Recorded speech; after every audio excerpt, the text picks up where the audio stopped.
What's up guys, this is DJ here with Art of Visuals, and today we're going to be talking about one of my favorite camera drops probably in the last 5 years, and that is of course the Sony a7SIII.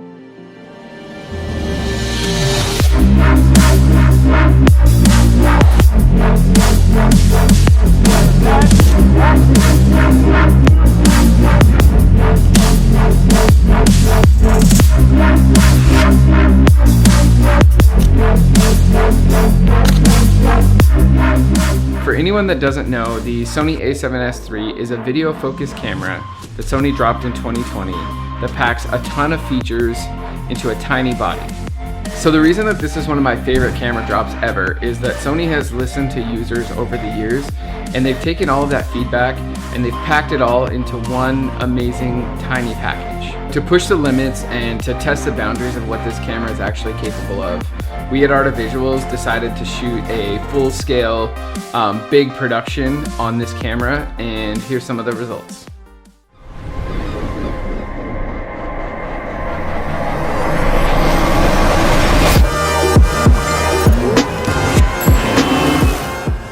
And we thought this was the perfect opportunity to put the a7SIII through its paces, to see what it was capable of, and to just try it out on a big production. And what's crazy is this camera basically performed at every turn. Yeah, no. Okay.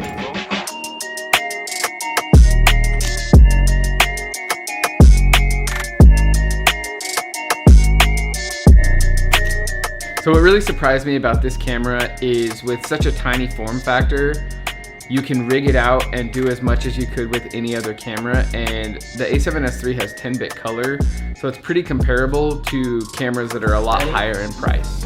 So we did a multi-day shoot on this camera. We put it in all kinds of crazy scenarios, rigged up a million different ways, and the camera didn't let us down.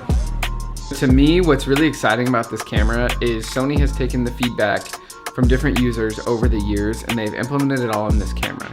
So things like the menu system. This menu system is way easier to navigate, it's way easier to set and save favorites, and it's also touchscreen. Another thing that they've upgraded on this camera is the doors have really secure flaps on them. So as you're plugging things in and out of the camera and just kind of running and gunning, you're not getting those plastic things rattling on the sides.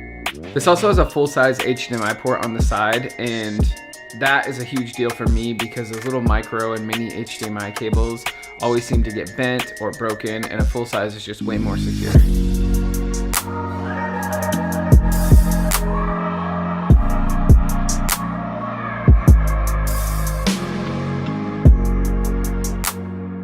So another huge upgrade for the a7SIII is the color science. So just right off the bat, right out of camera, not changing any settings, the colors look a lot better. But if you want to get wild and use different color profiles or log profiles, this footage is a lot easier to match with something like a Venice or an FX9, which is great because you can use this as a B cam if that's your main camera. Another feature that I am really enjoying is the active steady shot stabilization. So this gets you pretty close to where you would be with a gimbal without having to use a gimbal. So it makes running and gunning and getting really good cinematic footage super easy.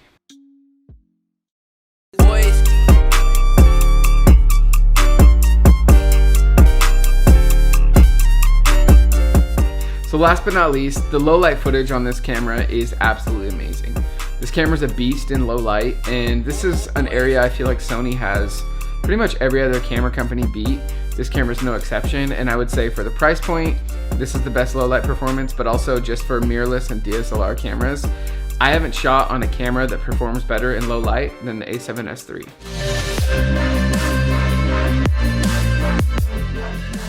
So I feel like this camera is kind of a turning point in the industry.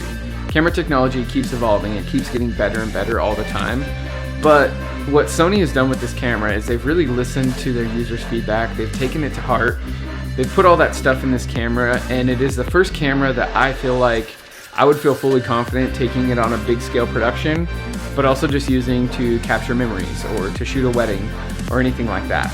It really stays true to what it should be, and that's a tool for creating.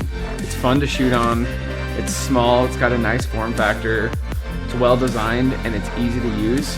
If you shoot video in any capacity, this is probably a good camera for you, and it is definitely worth the upgrade. Thank you guys so much for watching. So if you have any questions about this camera or about anything that I've talked about today, drop a comment below or shoot us a DM. Give us a like and a follow for more content like this, and we'll see you on the next one.